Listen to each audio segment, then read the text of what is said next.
10 menit.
Good morning, Father George.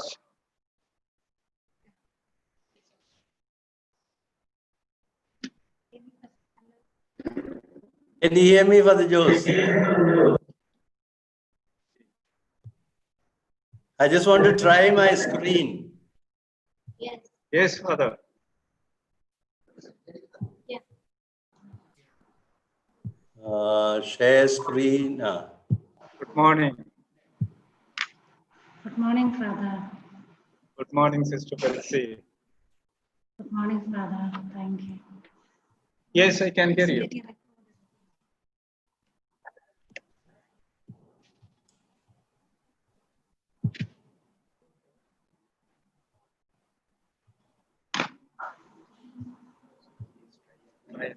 Can you see the Father Jose?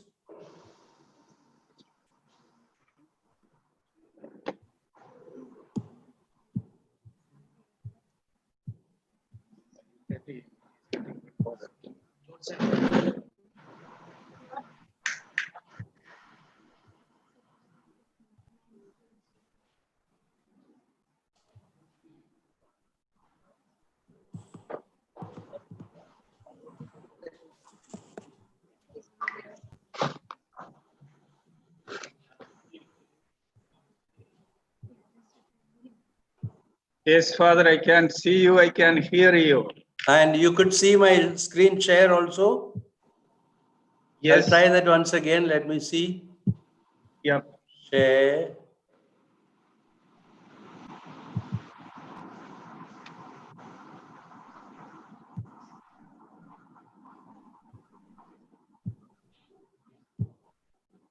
Can see that? No, it works. The screen. Are you seeing Yes. my PowerPoint? Yes, I can see. I can hear you. The PowerPoint? Yes, visible, clear. Okay. Okay. Then I'll escape now, and then when it's Okay, time, thank I'll. you. Thank you. Right. It works.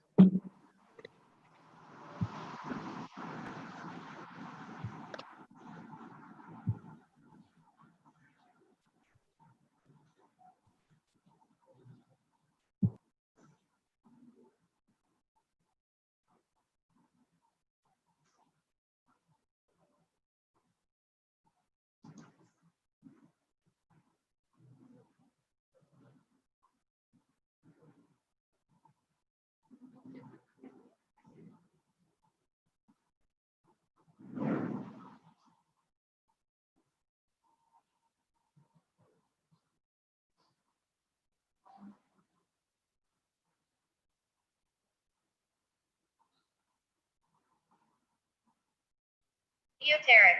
Etymology. From late Latin neotericus, from Hellenist.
Emilia?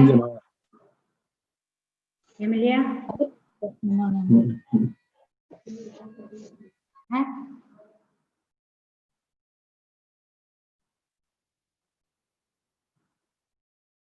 Got it. No, we didn't. Did you ask Shirley? Did he ask her? He asked.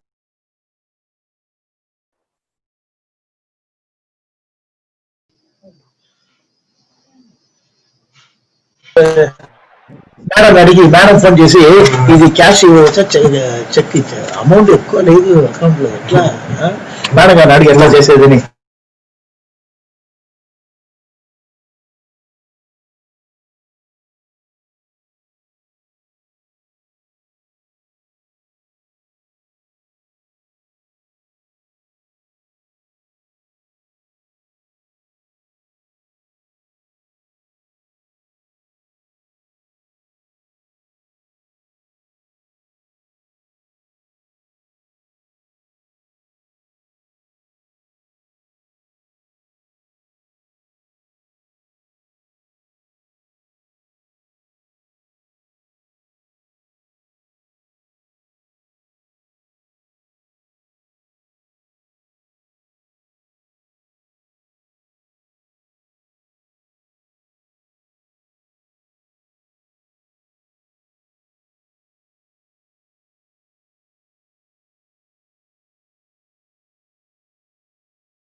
അത് സൂമിലും വരുന്നുണ്ട് ഇപ്പൊ അവര് open ആക്കി.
Another major invitation is to call to the Jesuit identity. Now, the Jesuit identity is defined by many characteristics, but I want to focus on one, the magis, excellence. We want to create a world of excellence. We know we live in a world of mediocrity. We live in a world of bureaucracy which says, chalta hai. And there, can we create a model of excellence in whatever we do, an excellence? So, Jesuit identity, in one of our recent documents, the whole Jesuit fraternity across the world has said, discernment, collaboration, and networking is our way of working. Now, these words may be new for some, but I am sure some of you are already familiar with what is discernment. Discernment is a process of listening to the inner spirit. It is a result of active listening and intentional speaking. So we are used to debates and argument and defeating the other. In discernment, on the other hand, we go to a mode of active listening to the other, looking at the other, listening to the other, listening to the inner spirit which burns within you, within me, within the whole universe. So it's a peaceful way. It is a divine way of approaching wisdom, knowledge. And then Jesuit identity calls for collaboration. We work together. See, together we make a difference. That's the formula. Together we make a difference. Or as they elaborate the word team, together everyone achieves all. So therefore collaboration is our way and networking is our way. Fortunately, unfortunately, this message has been given by this online education we are doing now. You cannot survive without network and networking at various levels. Therefore, let's remember the huge paradigm shift that the Jesuit college is called to is a way of living, a way of working, a way of operating through discernment, collaboration, and networking. The second major factor of Jesuit identity is it's going to be a vision-based action. See, we are used to doing any activity just as it is. See, the whole difference between activity, activity-based, just activism. Activism does not reach you anywhere. Activism does not reach you anywhere.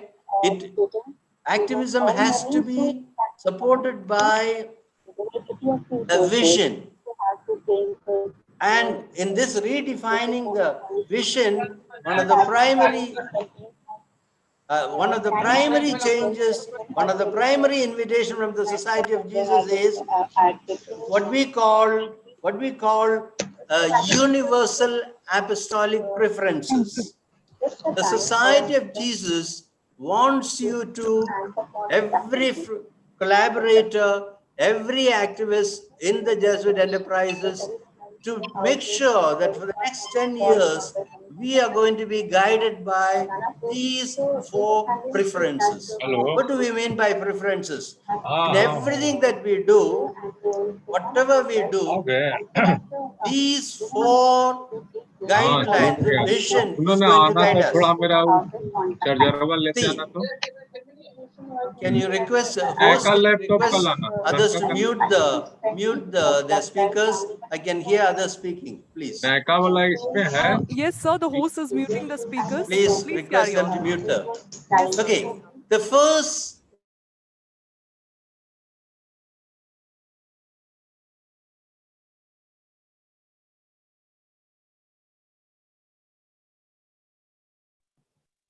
first one is showing the way to God. Now, I am aware that some of my listeners may not believe in a concept of a God, etc. What the Society of Jesus, the Jesuits mean is showing the way to the divine. See, we have lived, if coronavirus has taught you anything, one of the major lessons is that we may not need religious practices, but we need spirituality. We need silence. We need to pray. We need to reflect. We need to meditate. We need to avoid the whole consumerist, selfish way of living. And that can only be achieved by becoming aware of the divine. And remember, Jesuit education is reminding all of us and very strongly, let your education be leading the people not to the old normal, but to a new normal, where the divine, where the inner spirit, where compassion, where concern for the other will lead the way. And that leads me to the second preference of the Jesuits, walking with the excluded. Coronavirus affects everybody, but it affects the poor the most. And we have the most painful experience in front of our eyes. Millions of migrant laborers in India who were absolutely left to themselves, mercilessly.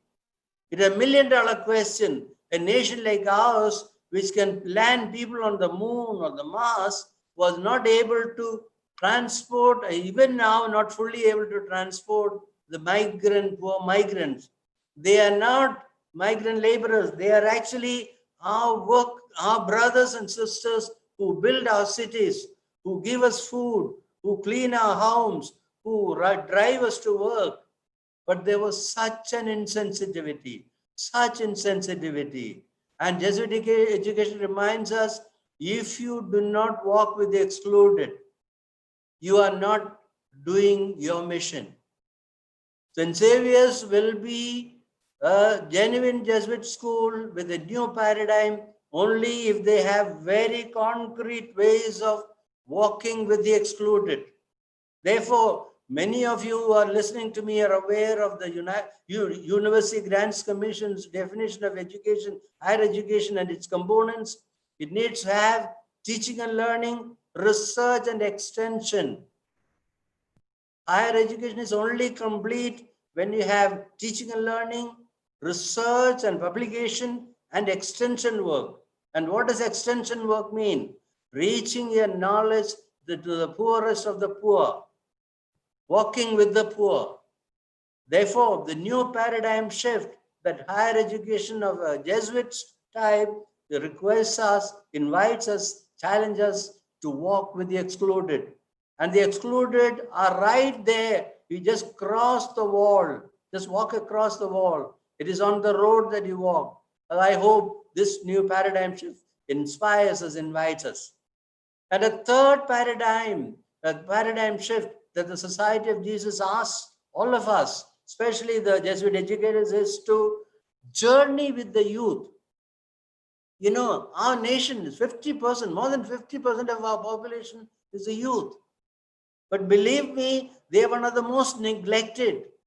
They're not listened to. They are not attended to. They are much, much more criticized. They are abused. And they have no future. They look towards the unemployment rate. They look towards the poverty. And then the gap between the rich and the poor. And they're angry. Many are committing suicide. Many are depressed. Many are becoming rebellious, addicted to drug.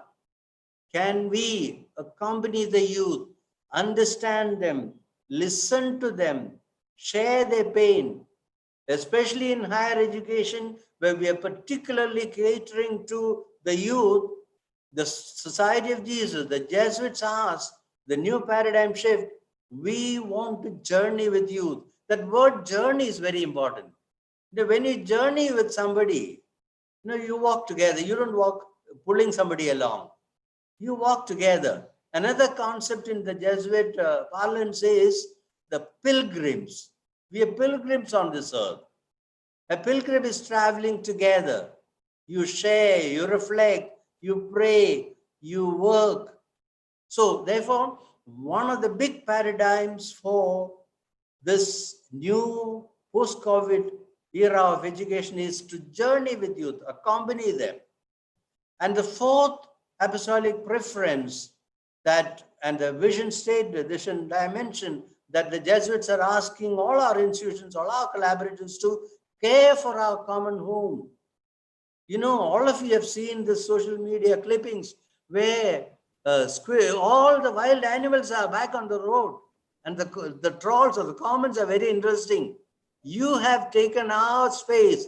Now let us take back our space.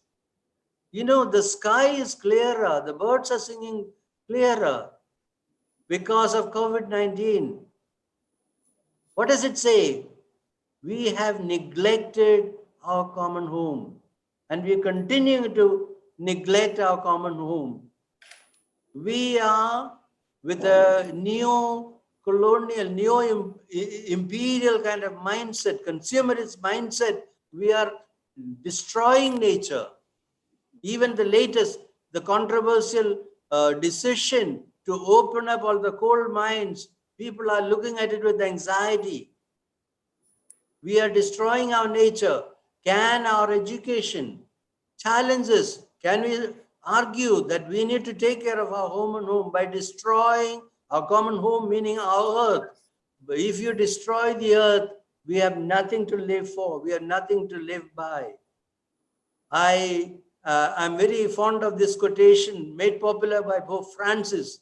He said, God will always forgive you. God will always forgive you. The others may forgive you. The other human beings may forgive you. But nature will never forgive you. Mother Earth will never forgive you. If you abuse her, if you kill her, she will get back to you. And believe me, there are a substantial number of scientists and people who believe that coronavirus, COVID-19, may be a reaction of the Mother Earth to the amount of pollution, the amount of abuse we human beings have done on them. Therefore, my dear friends, a second major paradigm shift called for in our Jesuit colleges is through these 4 dimensions: show the way to God, walk with the excluded, journey with youth, and care for our common home, our Mother Earth.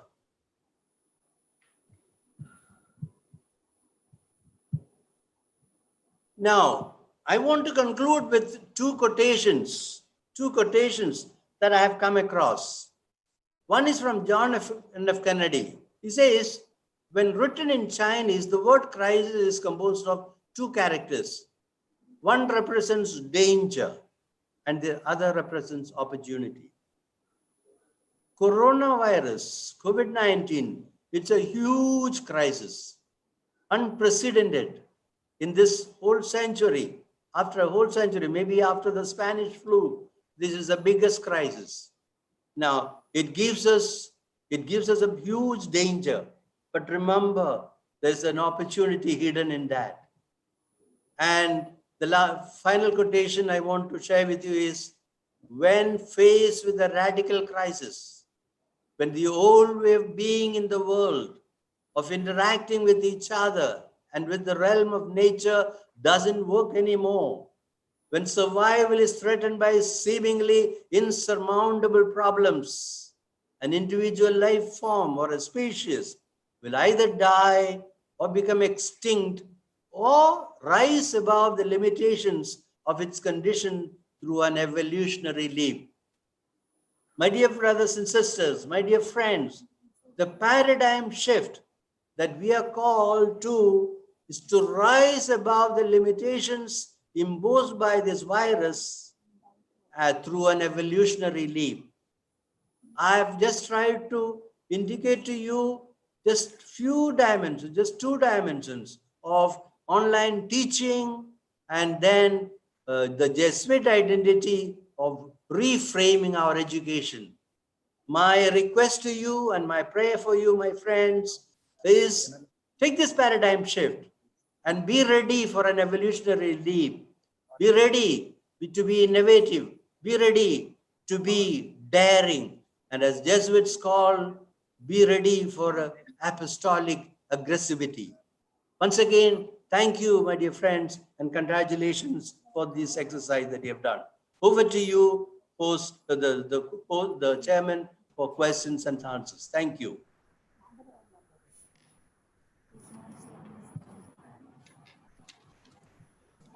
Very rightly said, Father George. We have to look back to the vision of education, and it's the personal influence of the teacher that creates the core of teaching. Thank you so much, Father George, for enlightening us today through your valuable and motivational words. A lot of academicians have got benefited today by listening to your valuable insights in this international webinar session.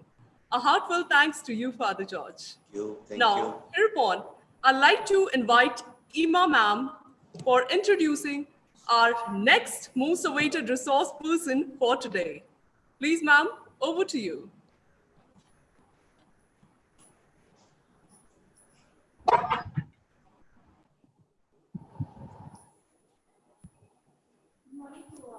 Good morning to all.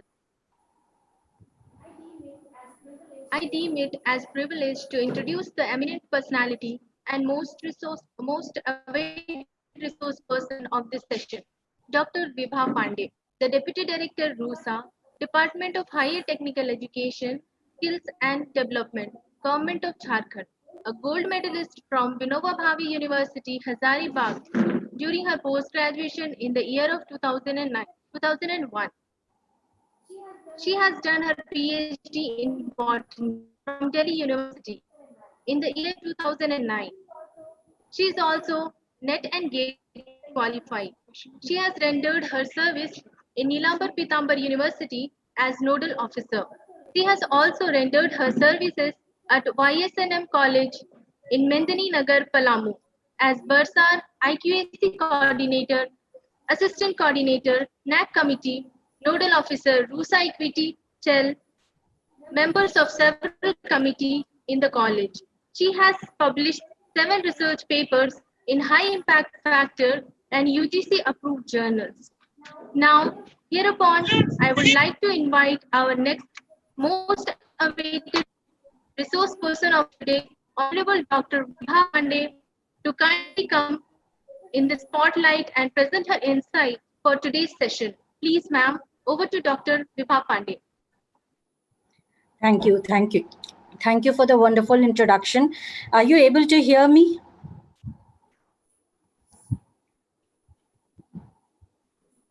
Are you able to hear me? Yes, we are able to hear you. Yes. We are able to hear you. Okay. Thank you, sir. Thank you. So, respected. Yes, ma'am, we can hear you. Okay. Ma'am, we can hear you. Yeah. I'm speaking. I can hear you now. Respected Principal, Reverend Father Dr. M.K. Joseph, Vice Principal, IQAC Coordinator, Sister Kathleen Juliet, Vice Principal, Dr. Sanjay Bada, the eminent speakers of today's webinar, Reverend Dr. Father M.K. George, Dr. Father Rex Angelo, and the participants, wonderful participants of today's webinar. First of all, I would like to congratulate St. Xavier's College, Mohammadar for organizing such an international webinar. I think everyone must be aware. Everyone must be aware of the location of Mohammadar. It is located around 100 kilometers from National Highway 75 in the deep forest. And there, St. Xavier's has set up such a wonderful higher education. I mean, it is commendable. It is commendable. And St. Xavier's College was started in the year 2011, and in the span of just 6 to 7 years, they could get the institute accredited by NAC, and that too they got B grade. That was really the higher education department also appreciates the effort of St. Xavier's College, Mohammadar. In the previous lecture, we all have heard Father George expressing his views on how higher education is going to change in the wake of COVID-19. Now, the online education was there previously, but since in the light of ongoing pandemic, this has become all the more important, and it has to be taken as it is the need of the hour to go for online education. My topic of today is how can we manage health in these times of digital pedagogy? That is the need of the hour. So the topic, I'll be giving my talk on health management in digital pedagogy which is the need of the hour.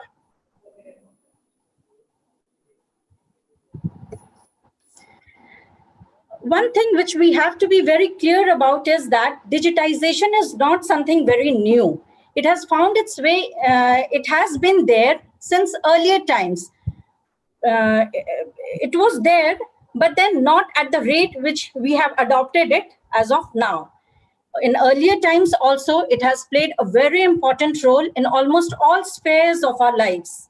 Different modes of digital activity is controlling the public as well as the private sector activities like banking, finance, education, healthcare, retail segment, etc.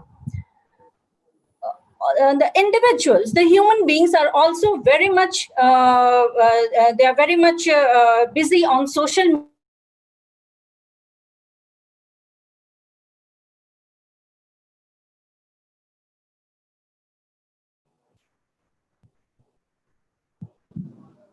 Madam, you are mute. Do you have to unmute? We cannot hear you. Please. Are you able to hear now? Now, yes, yes. Yes, ma'am, we can hear you. Yes. Okay. Okay, so should I start it again? Continue. Okay, okay. Yes, So, ma'am, continue. We can hear you, ma'am. Okay. So as I was talking about that digitization was there from beforehand. However, in the wake of COVID-19 pandemic, it has become all the more important to make it an important part of our lives. The different modes of digital activity, which was controlling our lives in the public as well as private sector activities, were banking, finance, education, healthcare, retail segment, and others. Even the human beings were spending a lot of time on social media and network applications, which ultimately changed the habits of the common man. With the passage of time, man has become even more dependent on IT tools and techniques and is spending more time on the visual display unit. Coming to my topic, first of all, we should be clear of the term digital pedagogy. What is digital pedagogy? Digital pedagogy is the study and use of contemporary digital technologies, the tools and techniques in the teaching learning process so that the students are able to understand the subject more clearly. How do we do that?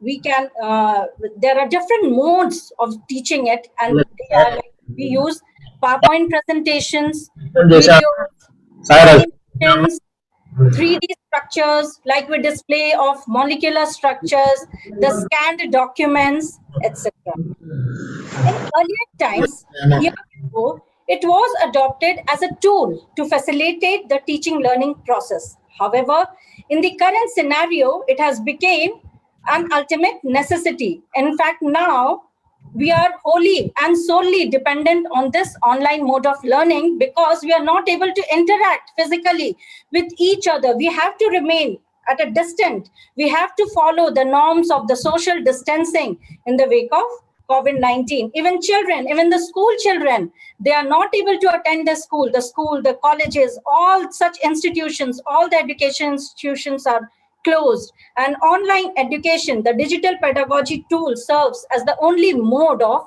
teaching and learning. Now, how is it going to affect us? Is it very good for us or is it very bad for us? Like Father George was explaining, he has explained it very beautifully that it is a necessity and there are a lot of myths associated with this online mode of teaching. What are the positive impact, positive effects of this online teaching, and because of which even in earlier times we propagated it that it should be followed. The positive impact is that it stimulates the brain cells. The gray cells of the brain is stimulated when we follow the online mode, and it helps in better learning. The visual display of pictures, the diagrams, the movies, it brings better clarity in understanding of the subject. And as a whole, so it reduces the mental stress and agony of the students, especially of the learners, especially of the slow learners who are very slow to catch the lesson in the class. It is very helpful for them. Then the students who at once they are not able to capture what the teacher has taught them in the class, in a 45 minutes class, they can watch those lectures again and again in the online mode, and they can understand it in a better way. So indirectly it reduces the strain on their minds. So these are the positive impacts. But every positive thing has a negative side too. Can we sit before the computer throughout the day? Should we use these tools always, or should we limit ourselves? Even if we need to limit ourselves, why should we do that? That is because if you spend too much time on digital tools, they will affect your psychological, developmental, social, and physical health. Okay, so the teachers, the students, the little children, everyone is affected by it. So we have to adopt, we have to know that what negative impact can we have and how can we manage our health. We have to concentrate on that part also, so that the overall positive effect of online teaching is attained and in the end. So when we talk about health, see, a body is whole, single, but then we can divide it into two parts, physical and mental. If we talk about physical health, what are the negative aspects which we come across if we sit before the computer for the whole day long? We suffer from muscle and joint injuries. We have eyesight related problems. The digestion is slow. We suffer from overweight related problems. These are the main points under which will be discussed in detail in my next slides. The mental health is like an anxiety, depression, irregular sleeping patterns. So one by one, we will come on this and we'll talk about this in detail. When we talk about muscle and joint injuries, see, spending more time in front of the screen in many activities affects our body. Why? Because we become passive. Our movement is reduced. Our eyes are fixed on the screen. So as a result, the prolonged sitting makes our body inactive. The blood circulation is reduced. Next, the posture with which you are sitting on your chair, that also matters a lot, because it strains, it gives strain on your bones, it provides strain. And as a result, you suffer from backache, tension in the muscles, disc problems, and circulatory disorders. Screen, when it is not adjusted at the eye level, puts strain on your eyes.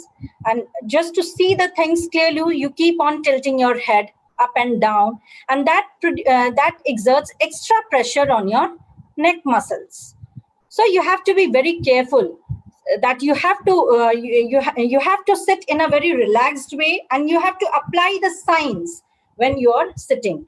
You have to teach these things to the children also, to your students also, when you are taking the classes in the even now the online teaching is in progress. And so you have to ask the students, you have to make them aware of the health impact, of the negative impact of the health which they will have if they won't follow these things properly. The keyboard should not be at the edge of the front table. Now, why we should follow this?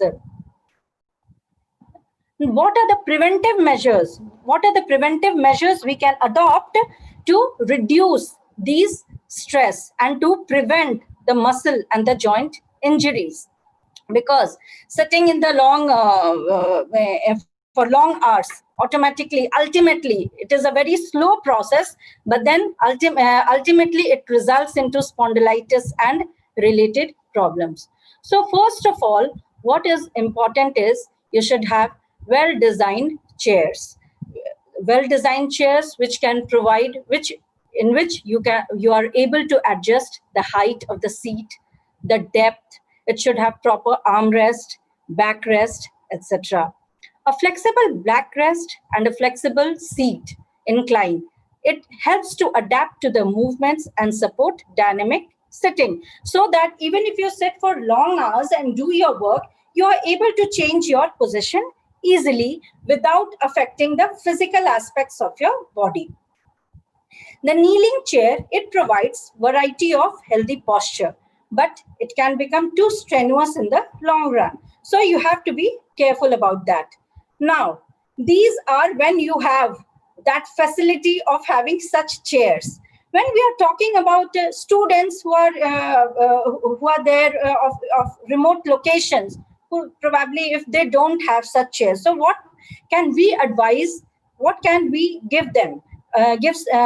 What can we advise them regarding this? So we can ask them to simply have the wooden chairs which everybody have in their houses, of a good height, comfortable height, which and a chair and a table on which they can come there, keep their computer, or if anybody is using smartphone, so they can keep their smartphone in front of it and maintain the distance, a comfortable distance, and then they can avail the facility of this online learning. In case of desktop computers, the keyboard should not be at the front of the table edge. Because why? Because you're not able to keep your palm nicely on the table, and that produces strain. If the palm of the hand can still be placed on the work surface, this provides relaxation for the shoulder and neck muscles. So it is very important. Please make these points clear to the students, because ultimately they are the ones for whom these webinar is being conducted. Next, we see that excessive sitting over the period of time results in several forms of diseases and may even lead to death of the person. Several studies, when I was going through some papers and some journals, I found that the mortality rate has increased because of excessive sitting. The prolonged sitting and longer static posture has negative effect on not one, two, or any individual body part, but the entire body part, because everything, all our body, the different parts of the body is interrelated. The metabolism is reduced, the catabolism, anabolism. I suppose all of you are aware of these physiological activities which is going on every moment in the every cell, every part, every organ of our body. The enzymes which is functioning inside the body, they lose their speed, and that is why the digestion is also reduced, and slowly the enzymes stop functioning. Initially what happens, they will function at a reduced speed, and then with the passage of time they completely stop functioning. So that way the digestion is stopped. We develop more troubles of gaseous, we develop gas in our stomach and related things. The energy expenditure is reduced. So slowly what happens, that our body starts gaining weight, and all of us are aware that if we become overweight, we develop several diseases related we are to not getting your voice. You're not getting my voice? Not getting your voice. Hello? We can hear. Are you able to hear? Yeah. I can hear you. Okay. So once you're overweight, all of us know that overweight is the root cause of several diseases like high blood pressure, sugar, isn't it? So exercise is very important, and ultimately it also leads to Alzheimer's risk. So how can we avoid this? A walk during the lunch break. See, everybody, even in school, colleges, or even in office hours, we have short breaks, right? So a walk during the lunch break increases the metabolic activity and reduces the physical and mental stress. When we walk, the physical activity increases, and that in turn increases the metabolic activity. The fresh air brings more oxygen. We are able to breathe more oxygen, and that has a positive effect on our body. When we take in oxygen, it reduces the production of free radicals in our body. So you should stand up and walk every 30 minutes minimum. Every 30 minutes, just stroll around in your room only, but you follow this. Stretch your arms, roll your shoulders in between, because raising your knee, it improves your blood circulation. See, we have to plan very smartly, very strategically on how to follow this mode of learning, because anybody who has a smartphone or a computer is not just always studying or learning. He or she is also involved in social media activities on Facebook, on Twitter. Okay, so we have to make them aware that you have to plan everything nicely and everything as per schedule, because each and every minute of there on the computer affects the physiological activity of their body. Like the excessive use of computer that leads to irregular sleep. A new study has shown that the bright light, which is reflected from the computer screen, that may alter the body's biological clock and suppress the natural production of melatonin. Now, what is melatonin? Melatonin is a hormone in the body that helps regulate a person's sleeping and waking hours. That is the cycle. When you sleep, when you get up, that is regulated by that hormone, melatonin. Many of us face the sleeping disorders. Okay, so that is controlled by melatonin. When you use computer excessively, the production is affected. The melatonin production is affected, and that affects your sleeping hours.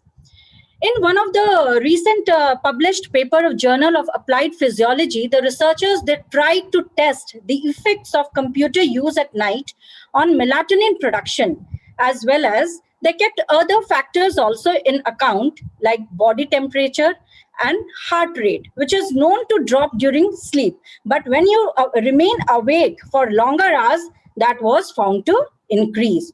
So it was found that the nighttime computer users, we are used to remain awake during the daytime. But if you remain awake for long during night and use computers, it is but natural that you may lose sleep.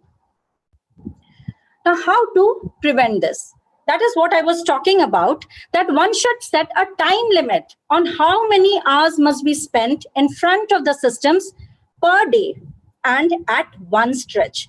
You should work in short stretches, not in long stretch, and that time should be decided from beforehand.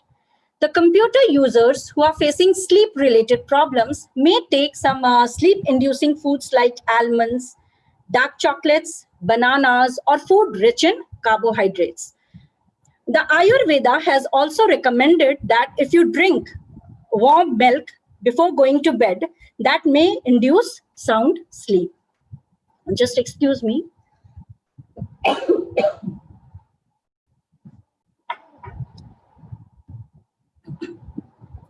Now, how does it affect our eyesight? If we use computer excessively for long use, how does it affect our eyesight?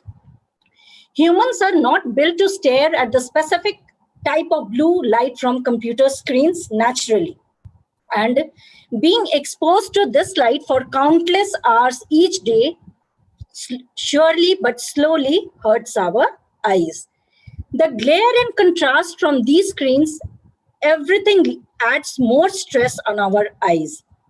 Strained eyes can be detected by feeling dryness. There is a liquid in our eye and which slowly dries. Naturally, God has given us the power of blinking. Why do we blink in between? Because that is essential to reduce the stress of our eyes. So strained eyes can be detected. How can you detect it? You start feeling dry in your eyes, or some sort of irritation is felt. And other symptoms are also related to it, like headaches, or blurred vision, double vision, etc. So one should try. What you can do, if possible, try to fix an anti-glare screen on the system so that the unwanted radiation is avoided. You can also purchase anti-glare spectacles available in the market, which can reduce the effect of this blue screen. Give your eyes a break every 20 minutes or so. Stare at something in the distance for 20 to 30 seconds and then return to your screen. Then try to keep blinking in between. Try to stare only at one screen for most of the day. Okay, don't keep shifting on the systems. So your eyes don't have to keep adjusting.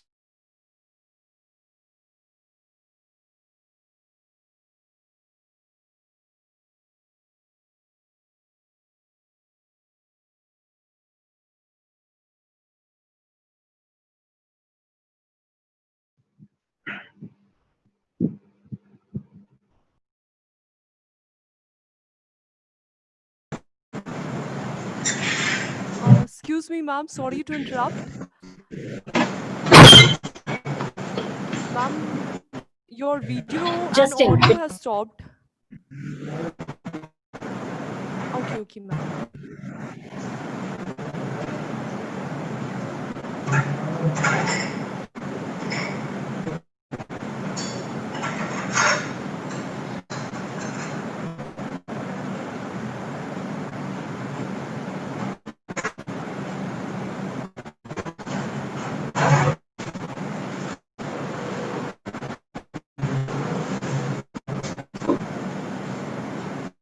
Am I audible? Yes, ma'am, you are audible. Okay. Okay, so I was talking about the mental, what is the mental impact of excessive use of computers? See, online learning is unbelievably, it is very convenient, but with this comes a few drawbacks. Recent studies indicated that individuals who spend excessive time on electronic devices, they are addicted to and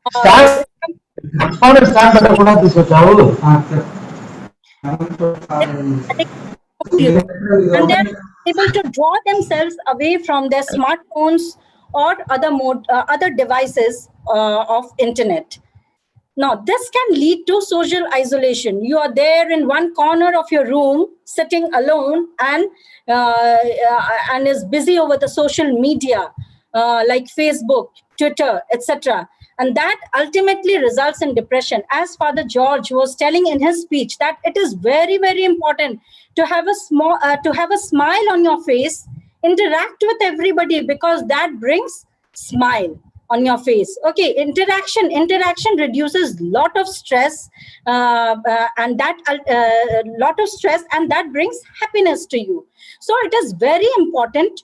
So social isolation ultimately results in depression, as we have seen. And recently, a week before, we heard about that actor Sushant Singh Rajput. He committed suicide because of COVID-19. He was thrown in social isolation. So we have to explain it to the children also, that see, these modes, these techniques, these pedagogy tools are to facilitate their learning. But then this is not the only way of life. You have to enhance the mode of learning. Now, in this COVID-19 scenario, definitely we are not able to attend classes. We are not able to conduct classes. But then once it is over, we have to increase our social interaction, increase our mingling with other students, that you can do by talking also over the phone. Now, spending an extended amount of time at a computer can have, as I have talked about, that it has negative physical aspects, sometimes as a result of procrastination, that, okay, abhi nahi, thoda der kaam kar lete hain, fir uske baad. So this tal-matol niti, this procrastination thing of completing the assignment, this can lead to a wide range of health risks, such as anxiety, depression, sadness, etc. So that is what I was saying, that digitization is playing a vital role in this COVID scenario. All of us will accept this, that if this was not here, it would have been really difficult to carry out our normal life. But because of this IT tool and technique, even when the world over all the education institutes are closed, still the online classes are being conducted, and the things are, we are trying to do things. The human being is trying as much as possible to carry out his or her routine activities as per the required schedule. As per the required schedule. So what is important is smart planning. Smart planning and strategy is very, very important to finish the work in the scheduled time and spend equal time on your physical activities. Even in this pandemic scenario, when we have to remain socially apart from each other, we have our own house campus, our own room. There we can stroll. We can just sit and do pranayam, yoga. Yesterday, we had a yoga day. We celebrated yoga day over the whole country. So yoga, the different asanas which you have in yoga is very, very important to reduce the mental stress. It also reduces the weight problem and other several related issues. There's several cures are available there in yoga. That is in itself a different topic. But then where there is a scarcity of space, yoga can be practiced very easily. I do it myself and I have found it very, very beneficial. So the thing is, it is there. COVID is there. Online teaching is the necessity of the time. We cannot avoid it. The thing is, what we can do is we have to look for alternative strategies of how can we prevent or how can we reduce the negative impact which these digital tools have on our physical and mental health. So we have to very smartly, we have to manage our health scenario. Self-discipline is very, very important. And we have to start with ourselves. If we make a daily routine that this much time we have to spend before the computer, we have to complete our time in this scheduled hour, then the same thing will be followed by other persons in the office as well as by our students and other faculty and other persons who are in the college. So we have to start by ourselves. We have to take us as one example and start following a routine. One by one, the chain will go on and everything and everyone else will follow it. Last but not the least, all of us know that health is wealth, especially in this pandemic scenario, COVID-19. Because of this, every one of us world over, we have been relegated to our rooms, to our chairs. So we know that ultimately health matters. And if health is there, wealth will automatically be there. So I just wanted to tell you that for the past 6 months, just when I joined the post of Deputy Director in Department of Higher Education, Government of Jharkhand, I was assigned the duty of getting all the colleges of Jharkhand accredited by NAC. And one of the problems, so at present, there are around 45 constituent and permanently affiliated colleges which have till now not been accredited by NAC. And when I was interacting, I visited maximum of the colleges, and when I was interacting with the teachers and the students in these colleges, pre-COVID-19, when this pre-COVID-19 scene occurred, in maximum of the places, they told that, see, this online teaching, because NAC stresses upon this online teaching to facilitate the learning. So what they told that, madam, this online thing is very difficult for us. There are several issues. We will have to teach the students, the teachers, faculty, other faculties, and so on. But see, this in this COVID-19 scenario, I was so happy to see that everyone, once they got the instruction that online classes has to be conducted, the teachers as well as the students, they came on a single platform and they started doing the sessions. So I mean, there's a bolte hai na usko ki kuch kharab में भी every cloud has a silver lining. So I always take this COVID-19 as a as a cloud in which this online thing served as a silver lining for our colleges, especially in the remote locations, which were a bit they were not very comfortable in going for the online mode of teaching. Secondly, I would like to congratulate the St. Xavier's College Mahuadar. Even being in such a remote location, they are always in the forefront of achieving any or trying to achieve any criteria which has been put forward for to achieve the good higher education modules, like this webinar. The conducting international webinar in such a short span of time is not easy at all. But then they have made such a wonderful effort. I'm really very, very happy.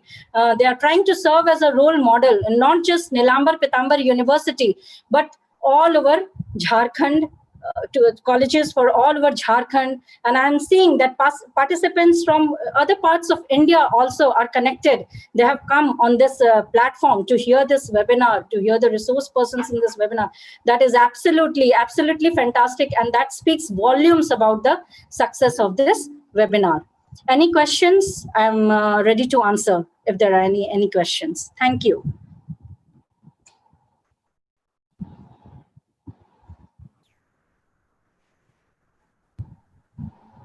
Thank you so much, Dr. Vibha, ma'am, for enlightening us today on various ways of maintaining a good health for our body and eyes. So many of us have got to learn so many things from you today, ma'am. A heartfelt thanks to you, ma'am. And now I would request our participants who are watching us on Zoom and YouTube to post their queries if they have any. Our resource person is there to answer it right now. And before that, ma'am, we have one question from one of our participants, Yes. Libiana Fernandez. She's asking, as you explained about the health effects on human beings, especially children, how long should be the hours of online classes? Yeah, that is a very good question. See, in classroom teaching, we go for 6 hours. Okay, 6 hours of teaching. That has to be reduced. Generally in classroom teaching, we go for 40 hours, continuous 40 hours of teaching. But that has to be reduced to 40 minutes. 40 minutes of one class. That has to be reduced to around 20 to 25 minutes. As it is in online teaching, there is a visual display of the topic, so it is easy to understand. So the main thing is to reduce the time of per class, and that you can calculate as per the number of classes to be held per day. So 20 minutes maximum for children.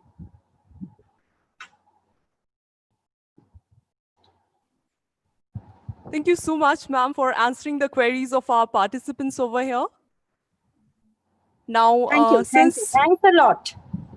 Since we can see there are no more queries over here, at the end, I'd like to thank you on behalf of St. Xavier's College Mahuadar, ma'am, for accepting our request and coming over here to join us with us and presenting your valuable insights for today's session, ma'am. A heartfelt thanks to you, ma'am. Thank you.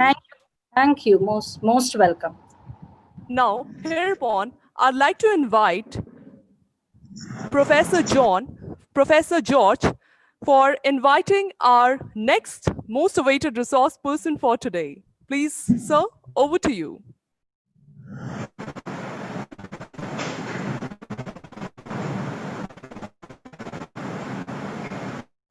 It is a matter of great honor to get the opportunity to welcome our next resource person.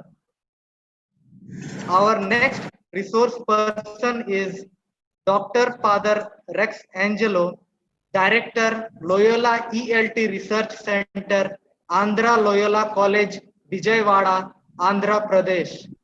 I welcome Dr. Father Rex Angelo and request him to start his presentation. Over to Dr. Father Rex Angelo.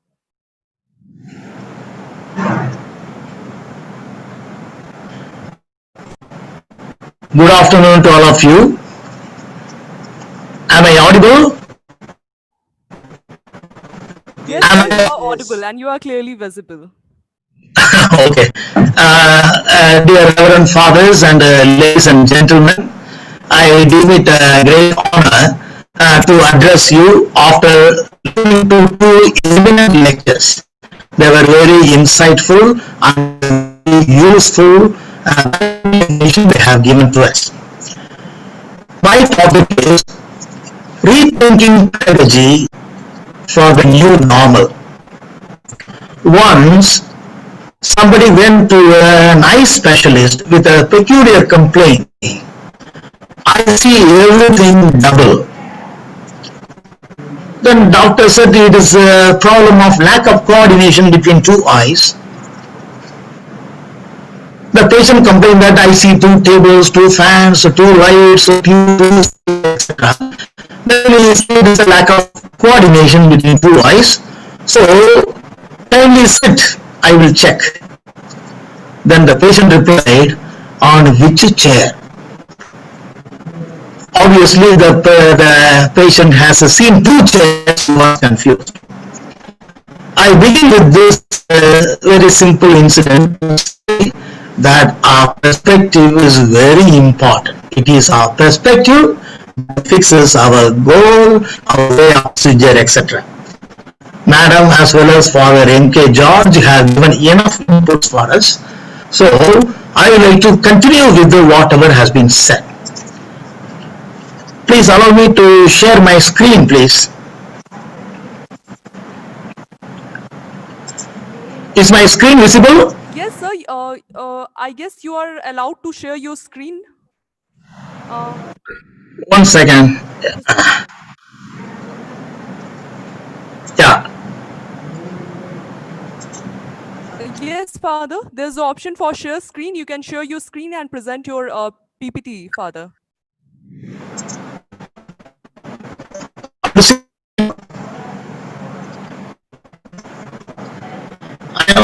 On the bottom, there's a green color, Father. Share screen. Yes, yes. You got it. Okay, Father. Are you able to see now? Right now, yes, Father. We are able to see your screen. Yes, Father. You can continue. Okay. Thanks a lot. See, I will be talking in this way. So, we talk about the impact of the pandemonium or the pandemic, with the challenges and opportunities we are going to face, and the focus areas of the post-COVID-19 era, and then the Indian higher education scenario, and what is pedagogy, especially in this context, and what is learning in the digital age, e-learning. Excuse me, Father. Sorry to interrupt in between. Yeah. Actually, your voice is crapping in between.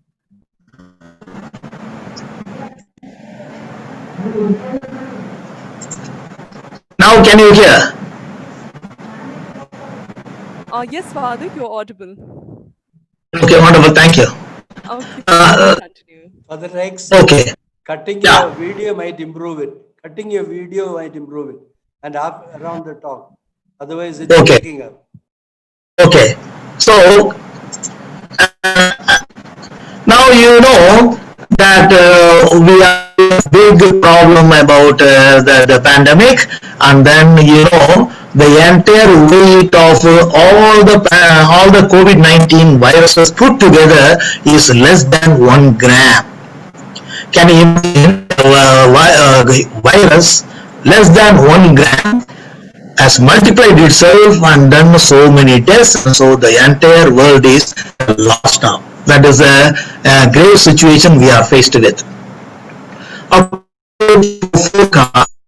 There will be over 1 crore confirmed deaths, confirmed cases of COVID. I'm getting a lot of messages. Soon, along with 5 lakh confirmed deaths globally. crippling global economy. WHO keeps us, the world is in a new and dangerous phase now, and restrictive measures are still needed to stop the pandemic. Understandably, many people are fed up with being at home, and countries are very eager to open up their societies, but the virus is still spreading very fast, especially now. It has been proved that the virus was present in Italy in December 2019, months before its first confirmed cases, and about the same time as the disease was first reported in Wuhan, China. Therefore, we must know that it is not Wuhan virus, it is not Kung flu as it was reported. This virus has been present everywhere. Only from Wuhan it has been discovered first.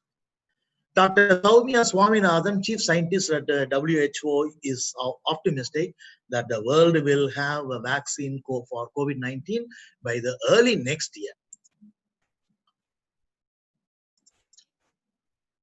Now, the case in India. The total number of COVID-19 cases in India is reaching 5 lakh very soon. The first 1 lakh cases, it took 78 days. The latest 1 lakh in just 8 days. I am afraid that in the coming days, there will be more increases by lakhs, not even 8 days, every other day or perhaps every day. So we are in a big danger. About 73% of the total infections have been reported between May 19th and June 20th. And as Trump rightly pointed out, President Trump, if we test more people will test positive now. India is currently at the ascending climb of the epidemic. We have not yet reached the peak, which may be in mid-November 2020. Let us be aware of this. Experts say that the pandemic is now in its third surge of the outbreak, the first being in China, second in Europe and the US, and the latest thriving in Brazil, Peru, Chile, and along with India and other countries. Now, what is the new normal? COVID-19 has brought about a whole set of new challenges in every possible realm, including higher education. Given the rapidly evolving situation around the pandemic, has this forced a shift from offline to online mode of teaching and learning given us a peek into the reality ahead? How will COVID-19 transform the future of teaching and learning? Technology-enabled teaching is definitely the future. We are aware of that. We are looking towards that. But will it be easy to make this transition? Why should different stakeholders contribute? How should the different stakeholders contribute to this? It is crucial to identify key challenges for students and teachers in the current scenario. Once identified, academic leadership and the government can address these issues through innovation in focus areas.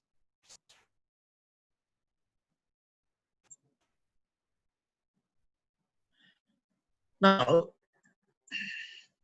what are the challenges ahead? With the pandemic set to affect higher education in a big manner, there are huge challenges as well as opportunities for innovation before us. The first problem is semester completion. In concrete terms, since neither students nor others were prepared for this sudden lockdown, it has become difficult for us to continue as per our original academic plan. In our college, we were just given 2 hours for students to vacate the hostels and the college. Imagine about 6,000 students leaving the campus. They have collected everything, their dress, of course, their laptops and their mobile phones, leaving behind their textbooks and class notes, the study materials. That's the sad part of it. Now, jobs and internship opportunities. Some companies are already rescinding job internship offers after being negatively impacted by this virus. Junior students are finding it harder to find internships especially foreign research opportunities, which play a key role in interdisciplinary research and exposure to global research facilities. It is normal for faculty and students to undergo stress because of the uncertainty they are facing, not being able to carry on with a set routine, and it adds to their anxiety and it will affect their mental and physical health. So the next challenge is psychological disturbance. Or innovation through research. Even though so many are sending message, I am distracted. Even though many students and faculty are coming together to find a solution to COVID-19. Father Rex, if you have a headphone, use the headphone. People are not able to because your voice are cracking up. Do you have a headphone? If you have I don't have that. Oh, then go ahead. Then go ahead. Sorry. Even though many students and faculty are coming together to find a solution to this virus, the lack of financial support is going to affect this issue. It is going to be a big setback. Now, the fifth, lack of interest for non-COVID related research. Companies may show a lack of interest and funds to sponsor non-COVID-19 research due to a falling economy and give more preference to COVID-19 research. This can lead to technical research being compromised in the long run. 6, spending on technologically enabled infrastructure. It's going to be a big issue for us. Universities and colleges will suddenly need to invest huge amount of money for technologically enabled teaching facilities. This will be a problem with the most private universities and colleges, which are already asset heavy, and hence there will be a serious issue. Now, companies may show lack of reduced paying capacity of parents. This is another issue. There will be a time of a global recession with the people experiencing financial difficulties. They are not being paid for months together. Now, how are students going to pay? How are the parents going to meet the academic expenditure? These are the challenges we are facing. According to Robin Sharma, we have a normal. As you move outside of your own comfort zone, what was once the unknown and frightening becomes a new normal. Now, there are some focus areas. Now, if semester has to be completed, what are we going to do? A robust academic plan must be prepared in order to complete semesters and ensure degree completion of final year students, especially at least. This academic plan needs to be modified in order to suit the current situation, changing both teaching and assessment methods. Shifting from offline to online methods should be encouraged. Building technology infrastructure to deliver the content. As a short-term solution, allowing course completion via SWAYAM by the UGC, all the things should be made use of. Now, for jobs and internship opportunities, which are vital, new project opportunities by universities and colleges and within government institutions should be floated and due recognition should be given. In the long run, universities, colleges, and government institutions should promote policies to motivate and support an entrepreneurial ecosystem within the college by starting startup, etc.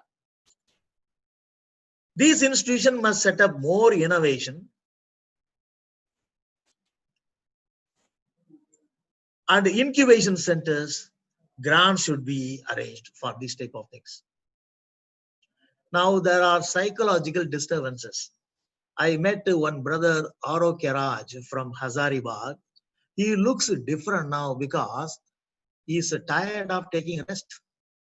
For the last 3 months, he's doing MSc chemistry here. Last 3 months, he has found his own ways of making himself busy. But with no classes, not meeting their friends and teachers in the college, it causes its own psychological barriers and disturbances. So a proper psychological support system needs to be established through courses and curriculum and training. Focus should be on maintaining mental well-being of the learners as well as the teachers in these difficult times. 4. Innovation through research. Faculty and the students should be encouraged to undertake research to find solution to this, or we are in trouble. 5. Lack of interest for non-COVID related research.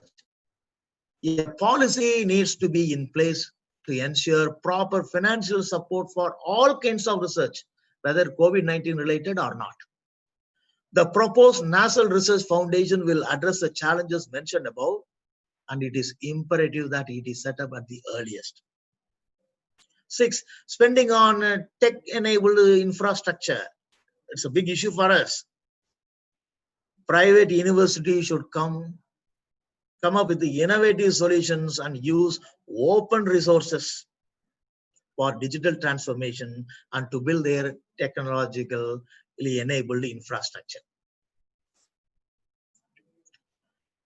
Now, what are we going to do with the reduced paying capacity of our parents?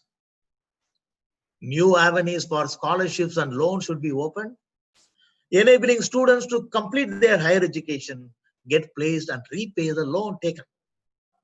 We must remember that this is only a phase and this too shall pass. However, we must make sure that it does not create long-term impact, which will have very serious repercussions. It will be a huge amount, it will take a huge amount of public and private sector investment in terms of time, money, energy, etc. to tackle this problem. So in short, we need to do the following things: to build a robust infrastructure for tech-enabled teaching learning, ensuring both students and teachers are fully equipped for the digital transformation in higher education. Since we are busy with higher education, it is equally valid for school education and other sectors too. To create a three-way communication channel between students, teachers, and the government, which operates offline and online, mixed, and bridges the teaching and learning gap through the access to internet. To relax the criteria and policies for universities and colleges to offer online and hybrid degrees. This will enable the institution to cater to the much wider audience in Tier 2 and Tier 3 cities, making degree certifications much more economical, affordable, and logistically easier.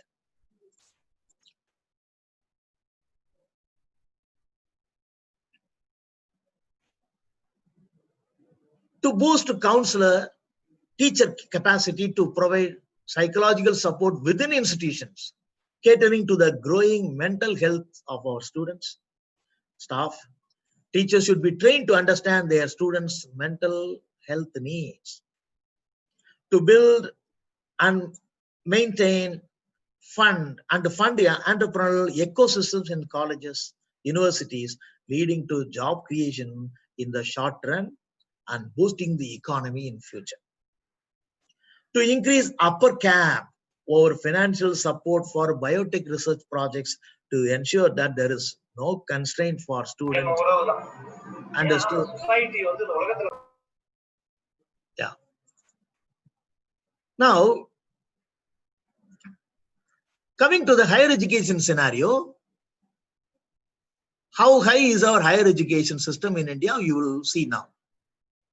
We have 993 universities and about 40,000 colleges and 10,000 more standard institutions, which include institutions of national importance, etc. Total enrollment of students in higher education is 3.74 crores out of the 138 crore population in India. It's a small percentage of students coming for higher education. 80% of our students do UG courses. 1,69,170 students are enrolled in PhD. That means from 3.74 crores, only a small percentage of students go for research. It is less than 0.5% of the total student enrollment. You see how high is our higher education in India. The total number of lecturers are about a little more than 14 lakhs. So 14 lakhs lecturers are handling 3.74 crores of students in India. College density, the number of colleges per lakh, 1 lakh eligible population, that is students, youngsters between 18 and 23. It varies from 7 in Bihar to 53 in Karnataka as compared to all India average of 28. It's very low. Now, we are talking about Corona context in one hand, and then the higher education scenario on the other hand. Now, what is ahead of us? We are in the knowledge era. Truckers and knowledge society we are getting into. Proliferation and ubiquity of PCs and laptops, iPads, smartphones, etc. with internet connection has led to far-reaching changes in the society and also in the colleges and universities. E-communication and digital network have become the order of the day.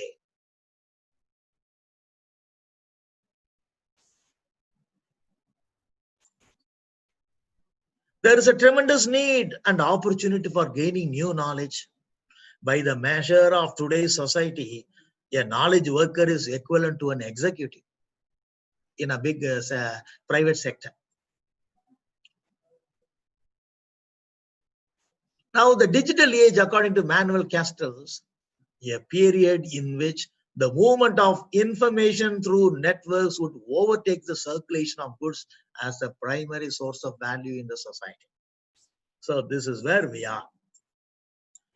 Now, open educational resources of the highest quality can be easily accessed by people who will never see the inside of a university. You don't have to go anywhere for this. So the present Indian scenario is a great opportunity because of the proliferation and ubiquity of PCs with internet connection and mobile technology. Formerly, we were attached to our rooms with our laptops and desktops. Now we take our internet along with us with the mobile phone. However, the great stumbling block for this is our teachers. Our affinity to the transmission model of education of a bygone era, we are wedded to.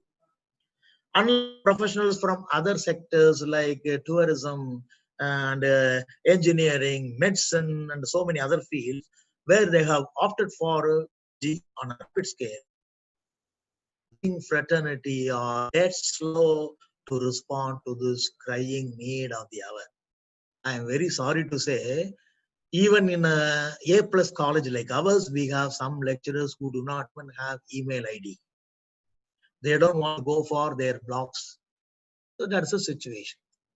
Whereas our students are in an advanced level, as Father M.K. George rightly pointed out, they are well versed in gadgets, handling gadgets. So in the new learning situation ecology, according to Diana Laurillard, we need to build bridges between the technologies we have at our disposal and our ambition we have to transform education. Now, what is pedagogy in this context? We have been thinking, I don't know who gave the definition pedagogy is the arts or science of teaching. Now it has to be seen in a different perspective. Pedagogy comes from the Greek word pedagogos, which means a slave who led children to school in the ancient Greek world. Pedagogos is nothing but no one than the slave who led children to school in the ancient Greek world. Paideia means children. So the art of teaching involves the teacher leading and guiding the learners to learn. He is not the boss. The learner is in the center stage of this economy, not the teacher.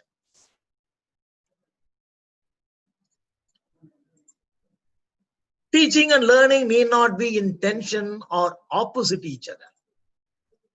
Teaching should not deny the active nature of learning of students and their unique capacity for learning. Learning is the central concern of pedagogy. However, undue importance has been given in the past, especially in our country where we put our gurus on the pedestal, leading to very repressive, very unwanted ways of dealing with the students. No, so all the things should see a big change now, because our students know more than the teachers. So the new trend is the present trends in pedagogical thinking amounts to a new emphasis on the individual capacities and needs of learners. Learners are no longer seen as passive recipients of knowledge and skills, but as active participants in the process. This we cannot deny. Now I am going to present the so-called internet scenario, worldwide online population. You will be surprised to see some of the facts. There are currently over 4.33 billion active internet users worldwide today. 57% of the entire world population has internet access. Of the 4.33 billion active internet users, 2.4 billion, that is 56%, are located in Asia. Europe and Africa have the second and third largest groups of internet users with 600 million and 453 million respectively. Watching videos is the most popular activity carried out by internet users. 9 out of every 10 internet users watch video online, YouTube primarily. This is followed by streaming music, watching vlogs, and listening to online radio and other things. There are currently 3.1 billion unique mobile internet users worldwide, representing about 51% of the global population. That means more than half are using mobile phones for accessing internet. It means that out of the 5.1 billion mobile owners in the world, more than 3/4 use their phones to access the internet. In fact, mobile phones are the most popular device with which users access internet. 50.6%. Overall web traffic comes through mobile phones. Computers, laptops, and all now less, It probably won't be surprising if the number of mobile internet users continues to grow, because our youngsters know how to handle mobile phones very well. This is especially likely because of the increasing speeds of mobile internet connections thanks to Jio and others, which has increased by 19% from just 1 year, 2018 to 19. This growth is directly related to infrastructure development and increased computer purchasing power of this. So by 2025, Asians will make for 60% of the world population with a regular internet access. That is 10% more than what is today. Just to have a glimpse, internet users distribution in the world. Asia 50%, Europe 15%, Africa 11%. So you see. Given the fact that there are so many things to do online, internet users spend more than 6.5 hours online each day. It's a big amount of time out of 24 hours. Online shopping and browsing aside, social media is also where it uses the large bulk of their time. Facebook, Twitter, etc. In fact, the average person spends over 2 hours a day on social media. And generations are there, millennials and the generation X. Now the present generation, and they are going to generation Y, they are going to spend much more time for media, this type of things. Google Chrome browser is the leader in the mobile internet browser market with a share of 62%. Question is, are we making use of this? Now, the very first website was launched in August 1991 by Tim Berners-Lee, the creator of the World Wide Web himself. The number of websites has been rising ever since, with the World Wide Web adding thousands of new websites in its initial years before burning into millions of new websites added annually even before 2000. Every day, thousands of new websites are added. There has been an increasing number of domain names registration The second quarter of last year saw 354.7 million domain names registered, new domains.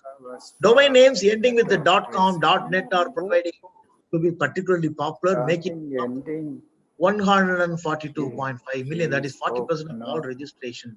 Such a remote area to conduct this one, college is taking every initiative. Now, there is nothing new about the technologies being used for learning. Within 7 years of existence. Somebody is talking. And, Papers and paper, talk and print, OHPs, TVs, even the basic technologies of writing, refill pen, were all innovations once upon a time. From fountain pen, we made a big innovation to refill pen. Now refill pen is in everybody's hand. Networked computers and their more recent mobile and wireless counterparts are just the latest innovations of the human ingenuity. Now, learning in the digital age, this is definitely a question which we should address. The latest figures for access to the internet in the UK are 83% of the 24 age group. It is picking up rather fast among students in India. Personal web pages, YouTube, blogs, podcasts, we are democratizing the creation of information and knowledge. Social software, any number, a Second Life. We have never heard of Second Life. It's very popular among the youngsters now. Facebook, Twitter, etc. Now there's a digital divide. What accounts as useful knowledge is increasingly biased towards what can be represented in digital form. Vast libraries are being digitized. I remember when I was a student of Oxford, they said about 230 kilometers of book racks are underground in Oxford Library, Bodleian Library. Now, those libraries are not going to be of any use anymore. Everything is on the screen. Vast libraries are being digitized. There arises a conflict between the digital commons and the digital consumers. Learning has been refigured as the acquisition of information skills rather than acquiring some knowledge. That new learning is acquisition of information skills, not a single body of knowledge. Let's be clear about it. So learning about digital ages, we must know that learners are changing. We have not. Most young people, not only in the West, but also in the developing countries like ours, make routine use of the internet and email, text messages, social software like wikis, blogs, social bookmarking, Foxonomy, etc. And their familiarity with these new forms of exchange are carried over to the classroom, to their learning, which we are not addressed, unfortunately. I know there are some also unhelpful practices of the internet. That's a dark side. The practices can be unhelpful, particularly the often uncritical attitude of internet-based information, cut and paste mentality, etc. And the brevity of chat, new spelling. Students are writing, I teach English, they write, I go to school. I is the small I. I have corrected any number of times. Even now, you will find the same small I in exam papers.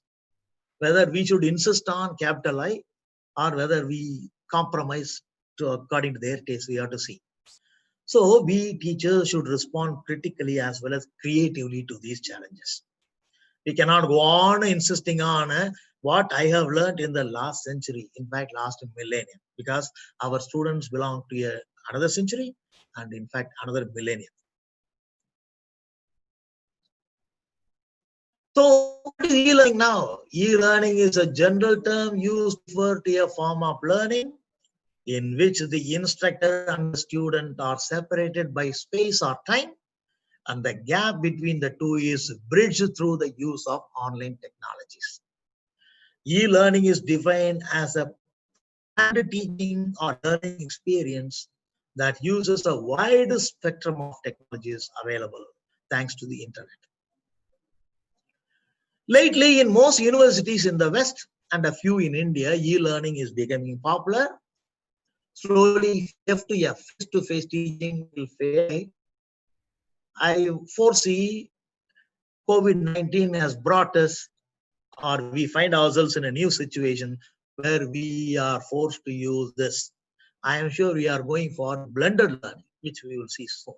So with the advent and rapid expansion of ICT, information and communication technology, education has become more learner-centric, individualized, interactive, and relevant to learners' needs, not relevant to what the teachers know. So in a true sense, it is lifelong learning. The essential features of e-learning extends beyond its access to information and builds on its communicative and interactive features. Formerly, what we learned from the book or notes we saw on the screen. Now we are getting where we can interact, add knowledge, etc. So there are many e-learning technologies. There's a big list. Blogs, a classroom responsive system, collaborative software, computer-aided assessment, discussion boards, email, educational management system, educational animation, electronic performance support system, e-portfolios, e-games, hypermedia, learning management system, PDAs, podcasts, and many more. I have another long list. For want of time, I am cutting short. MP3, MP4, MP5 players with the multimedia capabilities.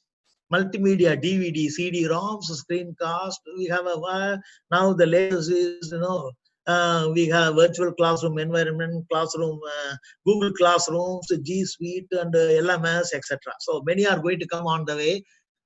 The technologies are ready with their expertise to create new things for us, for the teachers to work on. Now, learning tools for interactive learning.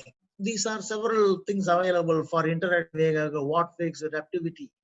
For blended learning, we have so many. There's a long list. So these are all available for teachers to address this question in the new normal. Most e-learning situations use a combination of all these things. E-learning has the potential to create rich communities of inquiry. This is important. In an asynchronous, anytime, any place context. In the present context where we have classroom teaching, if the teacher is not present, the class is cancelled. If the student doesn't come to class, he misses the class. Whereas e-learning, anytime, anywhere, these are great advantages. Now, what is teaching in the new technologies? Clark once said, media are mere vehicles that deliver instruction, but do not influence student achievement any more than the truck that delivers our groceries causes changes in our nutrition. Somebody poo-pooed that idea of we are making use of the technology, they are only aids, etc. Ignorance, that's all.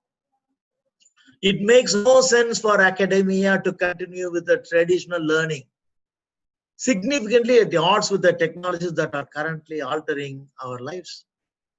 The way we cooked 20 years is different from the way we do now. Kitchen has changed, toilets have changed, offices have changed. Still, we want to have the same classroom, same ecology in the classroom. So teaching and the new technologies now is the issue for us. Such a community encourages cognitive independence and social independence simultaneously. Politically, we have come from dependence to independence and moving towards interdependence. In the same way, for teaching also, learning also, we should do that. We must develop cognitive independence and social interdependence simultaneously. Successful e-learning depends on the ability of the educator to create such an environment.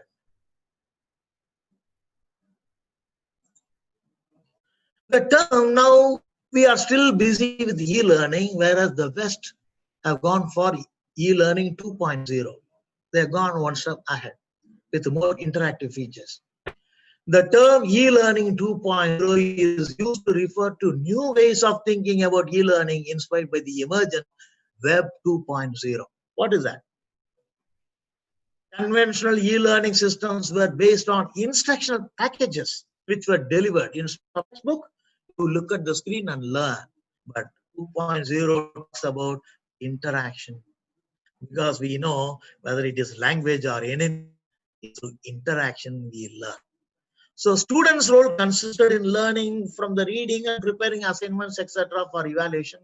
Now, in e-learning 2.0, things are different. In contrast, the new e-learning places increased emphasis on social learning and the use of social software such as blogs, etc., which I talked about. So that's why it is called long-tail learning. The new focus in social learning replaced the traditional view of knowledge and learning, that a teacher with great struggle gains all knowledge and it is all in his head, and then he calls the students and in installments, bit by bit, he or she is passing on to them. It's a very old concept which we have to give up. In the new learning, in the new e-learning, 2.0 assumes that knowledge is socially constructed, and this construction takes place through conversation and interaction with the others. That's why there's a question asked, how far online teaching will be successful without interaction? It's a very valid question which you have to address. Now, all of us will have the doubt, the teacher and digital. In the traditional paradigm of learning, knowledge was transferred from the teacher, its sole repository, to the student, to the passive receptacle. Now, in the present context, both the teachers and students construct knowledge collaboratively together, and the student plays an active role, active constructive role in creating knowledge. So the teachers has to assume his new role as the guide on side. Formerly, we were the sages on the stage. Now we have to get down, occupy the role of on the side. The competitive atmosphere in the classroom must give way to the cooperation and collaboration. Teachers also have to collaborate with the students. Students have to collaborate among themselves. Teachers and students should collaborate with each other. Diversity and commonality are to be fostered rather than uniformity and conformity. We got our own ideas of uniformity and conformity. In our college, we have banned the use of mobile phone. I am challenging how long are you going to ban? I am sure mobile phones are going to be the new teaching tool. Therefore, completing course requirements and achieving certification would not be the main issue, but self-directed and lifelong learning by students. In other words, not that we teach students to catch fish, we are helping them to catch fish, to learn the art of fishing. So in this context, teachers may wonder if they still have any role to play in the economy of knowledge creation. It's the biggest doubt teachers have. What is going to be my role in the new normal? Can machines replace a teacher? Never. The introduction of electronic voting machines has neither done away with the electoral officials, nor are we deprived of our franchise. It's a new way of voting, that's all. In the same manner, educational technologies can never replace the teacher in the classroom. So we don't have to be afraid. As somebody beautifully said, teachers will not be replaced by technology, but teachers who do not use technology will be replaced by those who do. Very valid statement.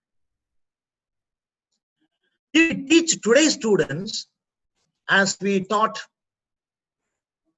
yesterday's, we rob them of tomorrow. John Dewey. Therefore, in one sense, it may be easy for us to cover or uncover our syllabus, but it may not be so easy to recover our main role as a guide, pedagogist to our students. And I wonder whether we have discovered it at all. Pedagogist, as I said already, a guide to lead our students to learn. Therefore, as you know, the mind is like a parachute.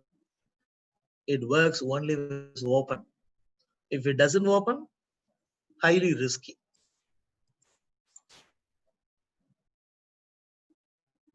In the final analysis, as it is said by Landis, is not what we do for our children, but what we have taught them to do for themselves that will make them successful human beings.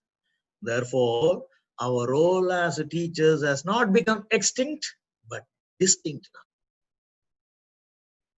Darwin has beautifully said many years ago, it is not the strongest that survives, not the most intelligent, but the one that is most responsive to change, that change that is going to happen in the new normal. The same Darwin says, in the long history of humankind, even animal kind, those who learn to collaborate and improvise more effectively have prevailed. So it's a question of survival now. Therefore, I'm going to finish. To change from the reflex practice, I have been accustomed to teach in a particular way as a reflex action. How is it going to be a kind of reflective practice? There are three options, namely, web used in the classroom as a supplement to the millennium-old face-to-face teaching, normally called e-enhancement, a kind of cosmetics. Web used as a mixed mode to complement face-to-face teaching, normally called blended learning. I should begin with this. Finally, web independently for teaching and learning as a replacement for the traditional learning. We cannot simply, because of the new normal, we cannot simply replace teachers and bring machines. We must begin to learn, and eventually we must find ourselves making use of the most important thing. My last point, famous boxer Muhammad Ali beautifully said, service to others is the rent we pay for your room here on earth. I am sure we are in the area of service to our beloved students. We are in the process of creating one India. We do not know how many Abdul Kalams are there present in our classroom, how many Nelson Mandelas and others are here in our classroom, how many other Teresas hiding among our students, we do not know. But the service we do to our teachers is not that I know this, so I deliver, rather what the students need, what is the present context, and how we are going to deliver. With this, I am sure we will be better teachers. This is going to be the pedagogy in the new normal. I am very grateful to you for your patient listening. Thanks.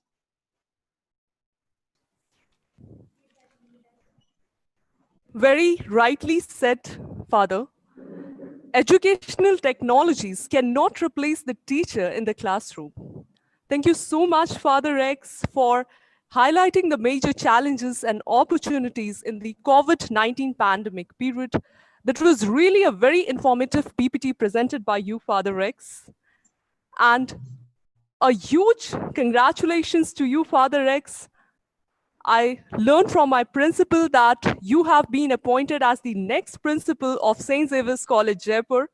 So a huge congratulations and best wishes from entire team of St. Xavier's College, Mahwadar, and all of us to you, Father Rex. A heartfelt thanks to you, Father Rex, for coming over here.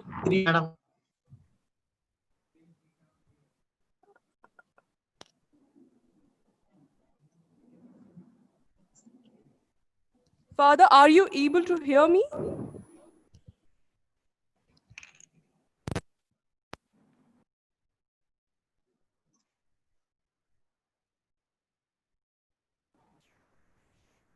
Father, are you able to hear me now?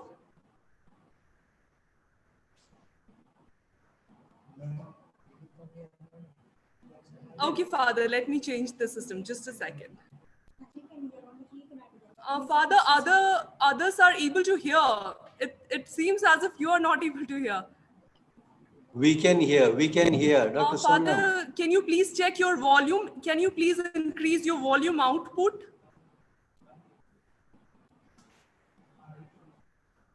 Father Rex, you just... System change.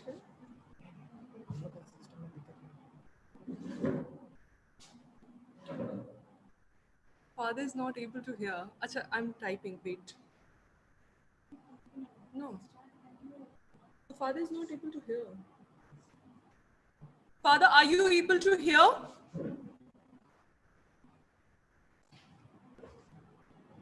He's not able to hear. He's showing his hand. He's not able to hear.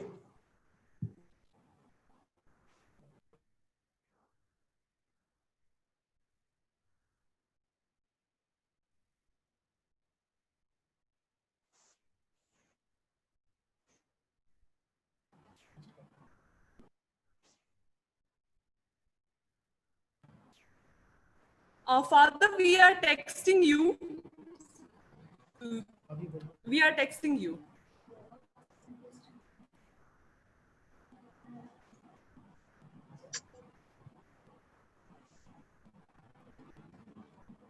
Just a minute, Father, just a minute.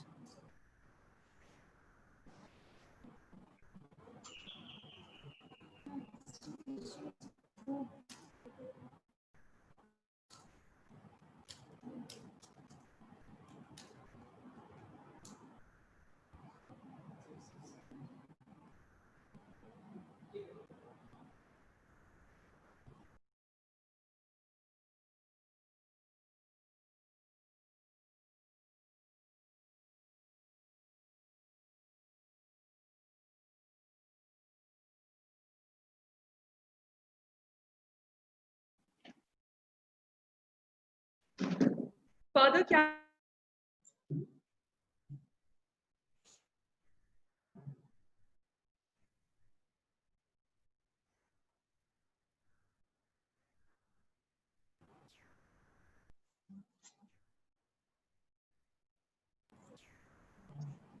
Father, please check your message.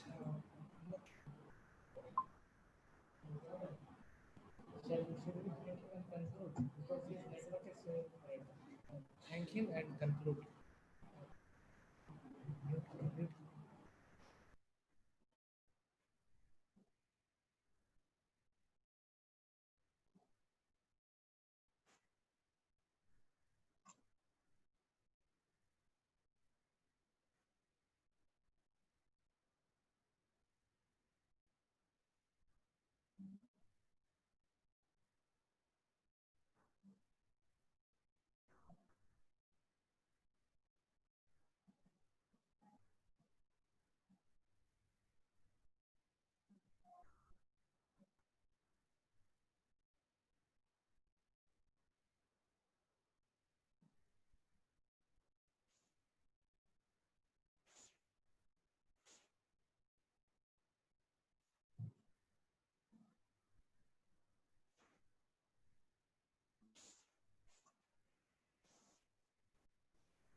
Okay.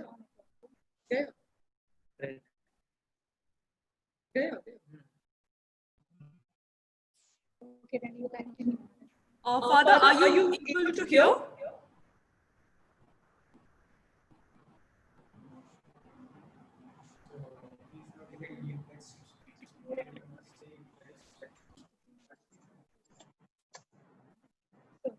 कितना देर लगेगा Mukul sir? कितना देर लगेगा भेजने? Unmute करिए. Unmute करिए. Link में 5 minute लगेगा? Hey, that's also telling that they are unable to hear. That means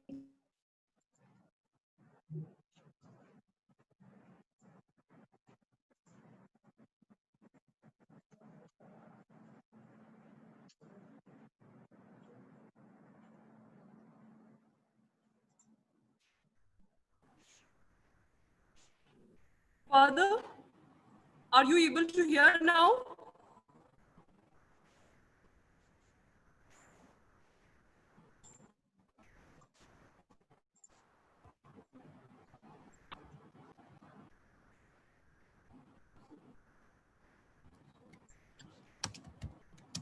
Hello. Yes, Father, we are able to hear you. Are you able to hear us now?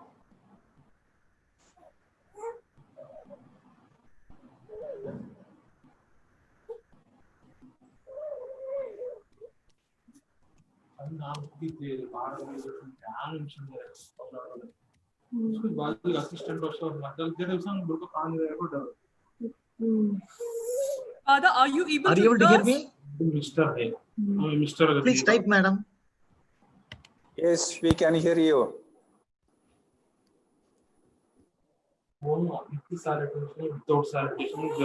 Father, are you able to hear?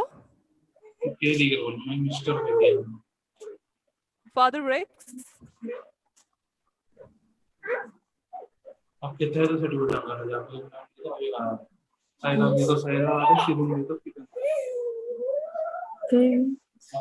ये करो जी unmute है क्या सवना सुने ना चल जा leave करो offer leave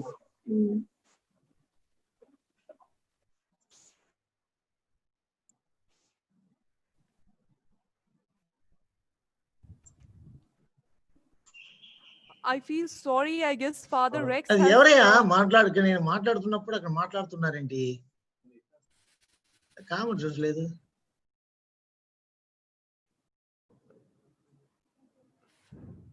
Father Rex, we can hear what you're speaking. I think I have already texted.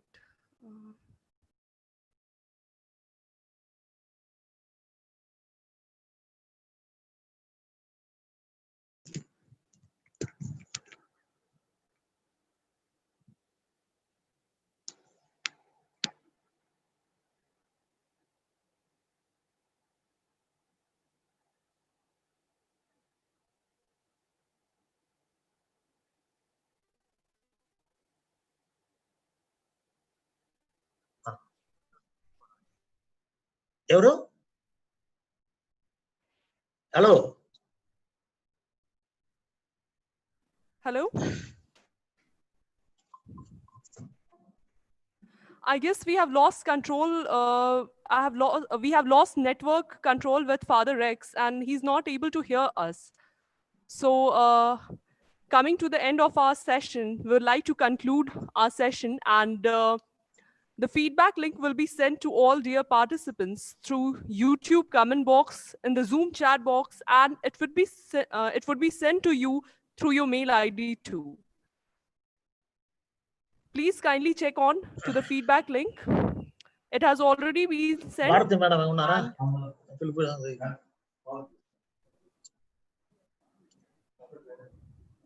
It has already been sent, and kindly check the feedback link and fill it up.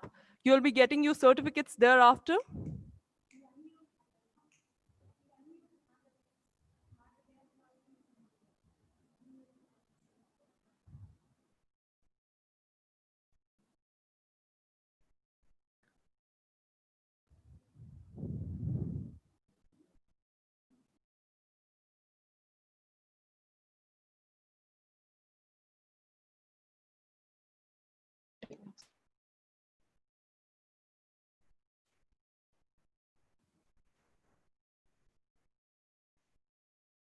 We thank all of you for coming here and joining with us today, and for your valuable feedbacks, for your valuable questions, and at the end, thanks a lot.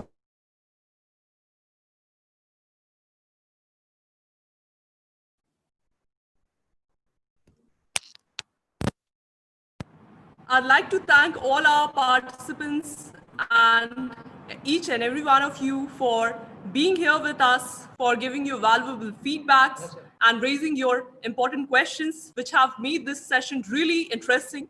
At the end, I'd like to thank each and every one of you for your patient listening and being with us here till the end. Thank you, all dear participants. Please check on to the feedback link, which has been posted in the Zoom chat box, in the YouTube comment box, as well as it would be sent to you through your mail. So at the end, thank you everyone for being here with us. Thank you. And one notice is there.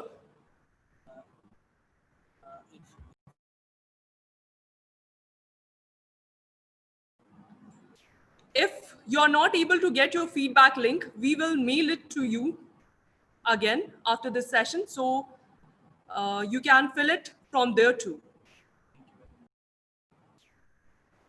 Thank you everyone at the end for being here with us till the end. A heartfelt thanks to each and every one of you. Thank you. Thank you and have a good day.